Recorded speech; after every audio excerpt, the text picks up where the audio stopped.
Welcome to another Unwinding with Fiber and Fabric. We are starting upon a multi-day spin for both of us and thought we would do a little greeting before we turn to just letting the video camera roll as we spin.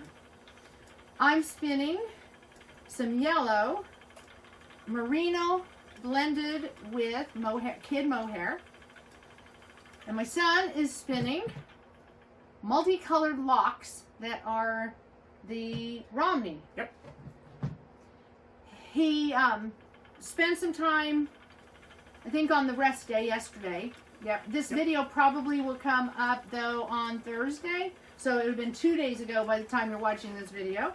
But on the first rest day of Tour de Fleece 2025, he spent the day splitting all of those locks that had been dyed into smaller sections so he could randomly pull from that basket. So it is going to be spun in a worsted style. He's doing a short draw, spinning from the lock, but he's letting it be random, and I don't think he's worried about whether he's spinning from the tip or the tail. I think he's just grabbing the lock and spinning. Whichever decides to connect first. Yes. So it's a somewhat worsted. We were talking about if it was semi-worsted or no, it's a somewhat worsted. It is a somewhat worsted single that he is spinning. I am trying to do a long draw with mine. I carded this together, blended this and carded this together on the blending board. Rolled it into these faux logs, these nice little tightly coiled Cooney style roll logs, and I'm hoping to spin something similar to, let's see,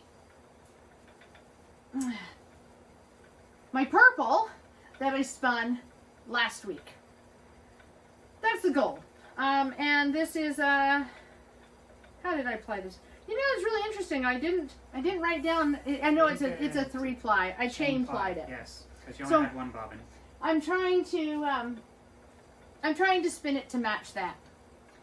And even just since I spun that, I read something or saw something in a little video clip. There's so many wonderful video clips out right now with Tour de Fleece. But I saw something in a video clip of a very knowledgeable spinner mentioned that when you spin and you want to double the thickness of your single, that a 2-ply doesn't really give you a double thickness, that a 3-ply does a better job of giving you a double thickness. And I thought about that for a moment, and I realized, yeah, that is going to be much, a good way of looking at it. Because a 3-ply is a round yarn, whereas a 2-ply is really actually not round, but ends up being kind of flat. So if you want something to be double the thickness, it does kind of make sense to have the 3 plies forming a round fiber, a round yarn. My single is round. When I put it with a second single, instead of it being round, it flattens. When I put it with 3 of them, I create a round fiber. So if I want a double thickness of this round fiber, a double diameter, I would say, then it would make sense I would need the 3 of them to create a round object that I'm measuring. Just a little bit of math, something to think about. Feel free to comment if you disagree. I thought it was really quite an interesting thing to think about. But I am ready to just spin for a while. When we're gonna spin some little footage. We're gonna try to get through some fiber. I plan on uploading a short, YouTube short and Instagram short today as my video here on Wednesday. This longer video, as you will discover, will come up on Friday, hopefully with us filling a lot of bobbin and seeing the color go onto the bobbins. All right, so until I make a conclusion, which may be made today, or it may be when we have a bunch of stuff spun, I will see you a little bit later, or maybe a lot later. We're playing it by ear today. We're in the second week of Tour de Fleece. We're playing it by ear. So whatever we decide, we will see you again sometime in the near future to finish this video.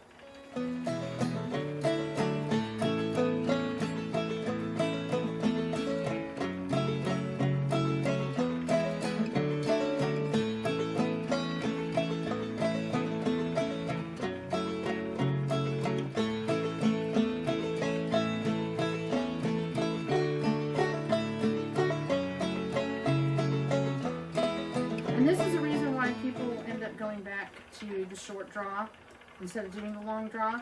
If your fiber is a little too compacted, it doesn't want to come apart. And some of these are really compressed as they're coming off. So, you brought up a topic, or brought up a point. Is it important for you to spin the lock in like the same direction? Some people, when they're spinning from the lock, yes, they'll go out of their way to make sure it's tip to tail or tail to tip. Oh, okay. Yeah. Think about it like this. Do you think if you look at the fiber under the microscope that the scales, will they go in the same direction?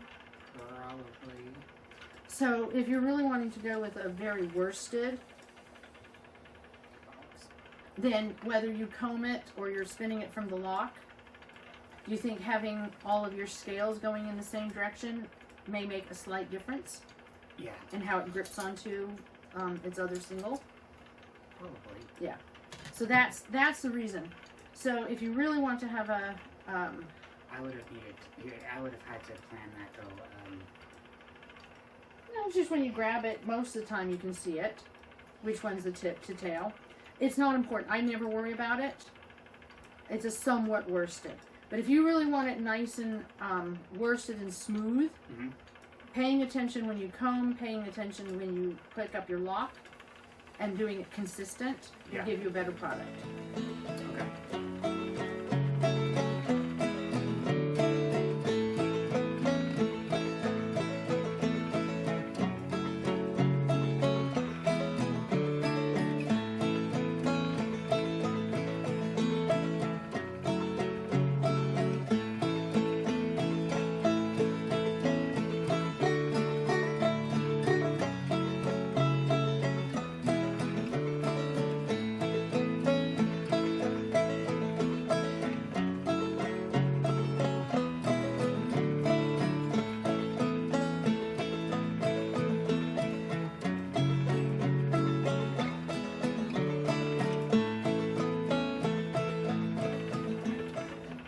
But what we have here is definitely a multi-day spin. Yes. Could I spin it all today? Yes. If I wasn't doing videos, I'd have no problem. Because how much? I actually don't remember how many grams all of this is. It's over 100 grams. Yeah. Because each one was 10 grams. So I fill up the bobbin. When it's full, I take it off. I fill up another bobbin. Yep. And then when you chain ply, you just chain ply it together. Yep.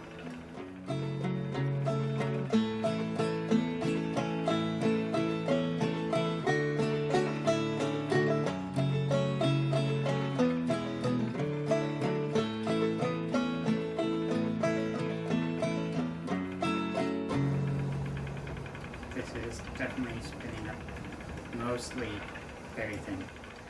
Not sure if I'm happy about that. No, let it. Okay, you're gonna do 3-ply. Let the fiber tell you what it wants. That fiber likes to be spun thin, like what you're doing, and then do it at 3-ply. Okay. So I had a thought while you were talking about the 3-ply being the double more so than a 2-ply concept, and how a 2-ply makes more of a flat. Yeah. We're looking at it from a geometric perspective, right? A flat geometric perspective. And you're looking at the end of a single, it's round, right? Mm-hmm. So two of them they're round. points on a graph are going to be round, because points have a tendency to be round Okay. shaped. That's just how it always depicts a point. Well, you put the two rounds together, yeah, they're the same size, they're the same shape, but now you're creating a flat.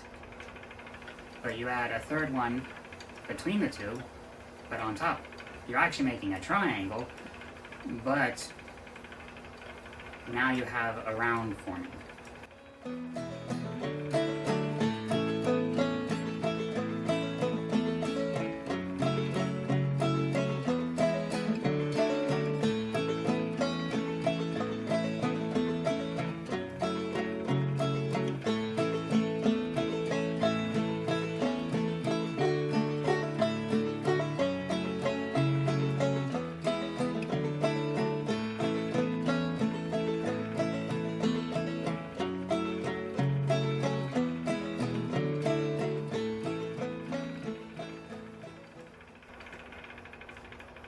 So I needed to make sure I said it very loud and clear. The wheel and I are not friends today. Alright, no, my band does not like doing that. I'll need a different band. Yeah, we'll make, after this, we'll make a, we'll get another band made. Yeah.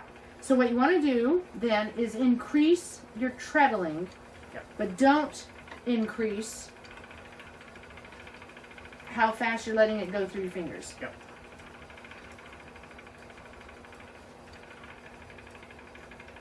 And feel the twist. Yep. It needs to be pushing against your, especially with what you're doing, you need to feel that twist hitting your fingers. And you can actually see it if you look in close. Oh yeah. And start getting that angle, that more extreme angle. Okay. Because yeah, at this point, I would be much more content with a over twist than under twist. I'm not sure you've ever spun anything this fine. I think I've been close before, once, long ago now. But yeah. But it's what the fiber is wanting to do. Well, spinning from a locked and keeping it thick is practice in itself. But yeah, that Romney really does do well with spinning fine. Yeah. And if you did 4 strands like what you're doing, you could have a really good, useful 4-ply. Yeah. That's why I like to let the fiber just kind of dictate and then just figure out how many plies I have to do. But a 3-ply should be a fun yarn with this. You'll find use for it. Yeah.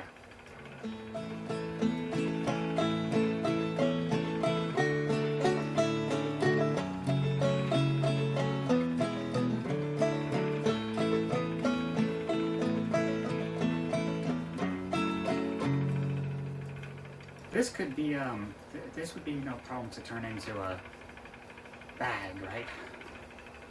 Or would I want to, what would be a good application of this type of fiber?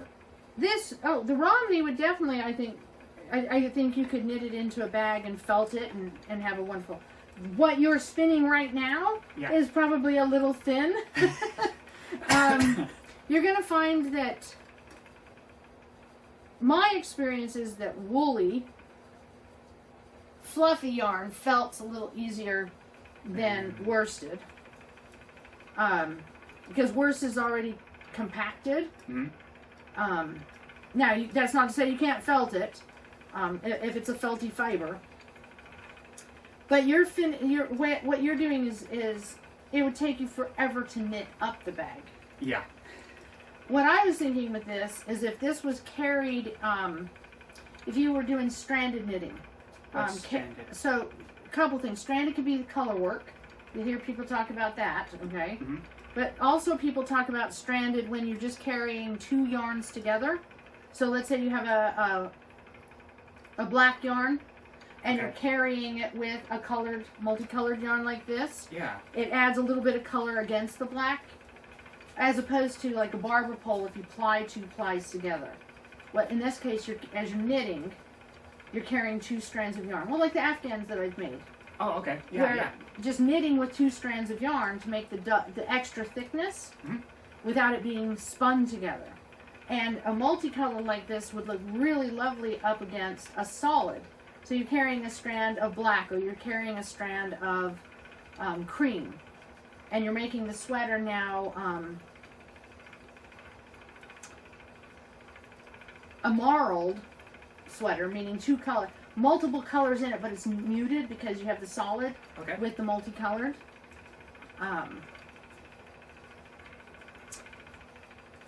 That's really been very popular. A lot of people, that's how they're dealing with the sock yarns. They'll get really fun hand-painted sock yarns, and they'll now carry it with a solid base.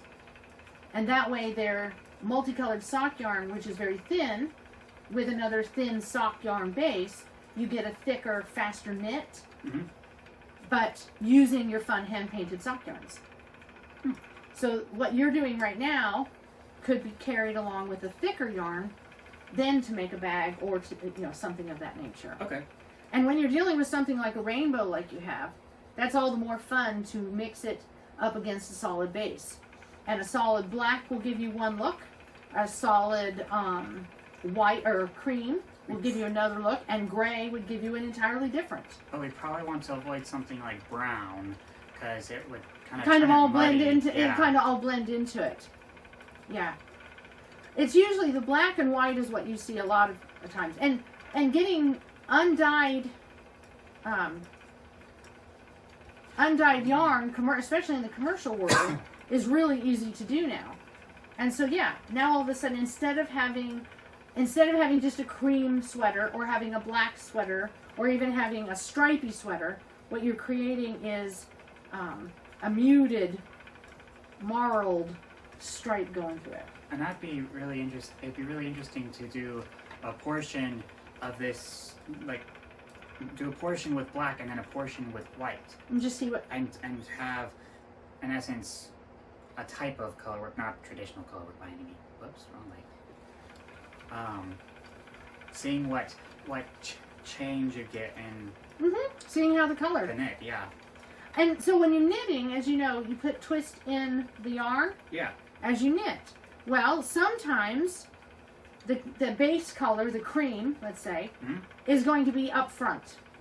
And sometimes the rainbow will be up front. Yeah. And if you do a fluffy base and a skinny rainbow, that's going to give you a completely different look too. Because as we knit, we do put twist into. I've discovered. Yeah. So that's one of the ways that I think a lot of people do find using the rainbow yarns is like with the hand painted and the striping yarns, to not have such a bold overall intense look, mix it with something else. Another thing you can do is you can alternate rows. Yeah. No, that's what I was thinking. With some alternate rows of this and a solid. Yeah. But you could also alternate rows between this being carried with a solid and a solid by itself. Yep. And so yeah, it's a way to add color. It's a way to give you a color effect without having really intense striping, without having it be as bold or in your face. And I think a lot of knitters have really moved to that. Well, the other thing is that, again, we have all of these beautiful hand-painted sock yarns, and there's only so many socks anyone wants to make, and if you want to make a sweater out of it, it will take a very long time for a slow knitter to knit sock yarn weight, fingering weight yarn into a sweater. Ask your sister about the sweater that I spun the fiber for her. She was not happy that her very first attempt at making a sweater was using fingering weight yarn. So if instead it would have been a thicker yarn or 2 strands of a thinner yarn, it would have knit up so much more quickly. And so that's what I think a lot of the knitters today, they love having all this beautiful hand-painted fingering weight yarn, but they don't want to knit a sweater from it. Yeah. All right. I think we have enough video that we could actually leave in some of our chatting. It's been organic. It's been interesting. We've never actually just sat and chatted about spinning as we've spun. And definitely not with the camera running. But I think we have enough video that we might even be able to leave in some of your questions or comments. Some of them definitely you were projecting. Well, I can repeat the one question if needed. No, go ahead and repeat the one question just in case it was too quiet before. Okay. So at the very beginning of the video, you mentioned the fact that I wasn't really caring about which end I was starting with the lock. And so I asked, does it matter? So, spinning tip to tail, if you would hold up a lock. Sure. One of those, actually this one right here would be really good. Okay? How do you want me to hold it? Like this? Yep. Okay, so if you notice, the reason this one's good is because you notice how the tip of it is actually dark. Yes, yep. That's the tip. So it's dark because it's been sun bleached, and who knows, it may still have, who knows what kind of debris. I have a feeling it's probably because it was weathered, the tips were a little dry. We did remove a lot of the tips, trim them off, because there were some damaged tips. But that tip had a little bit of tip left after we removed the very dry and sun bleached. And the tip actually took a lot more dye than the rest of the lock. So the tip in this case is the part that is out into the sun, into the world, being weathered, being rained on, sun bleached. The tail in this case is the bottom where it's the cut end.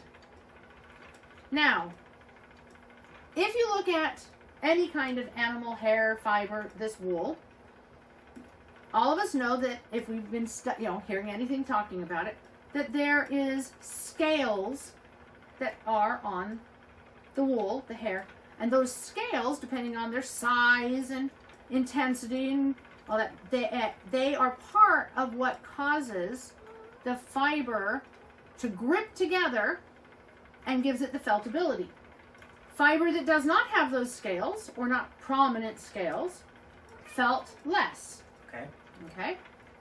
So it's not the crimp. We're not talking about the crimp. If you lift that one up again, you'll see. Yep. So there's crimp. Crimp up here. And that's just like if, any of us, certain age, the old crimping irons that put a little crimp into our hair. It's not the crimp that I'm talking about. It's the scales on the microscopic level on the hair, and in this case, wool, particles, the strand themselves. I suspect the reason why in spinning worsted people prefer to comb all in one direction, keeping the tip and the tail in the same direction, and from spinning from the lock, the tip and the tail in the same direction, is that those scales at a microscopic level, and people are free to comment in the comments if they'd like to, I suspect the scales go in directions. We know fish scales go in directions. Yep. So if the scales go in a direction, do you get a smoother end result if your singles are spun with fiber going all in one direction? Okay. So anybody who deals with velvet or velour, with something with a nap, you can feel it go in a direction, go in another direction. This is, of course, at a microscopic level. So, I suspect you get a smoother, more lustrous, maybe even stronger, finished worsted spin when your fibers are all going in the same direction. Because even if you can't see it with the naked eye, having all that fiber be able to lay more flat, more smooth, gives you a more worsted finish. So I think that's what it is. So, there is our video. I have no idea how long it will be or how short it will be at this time.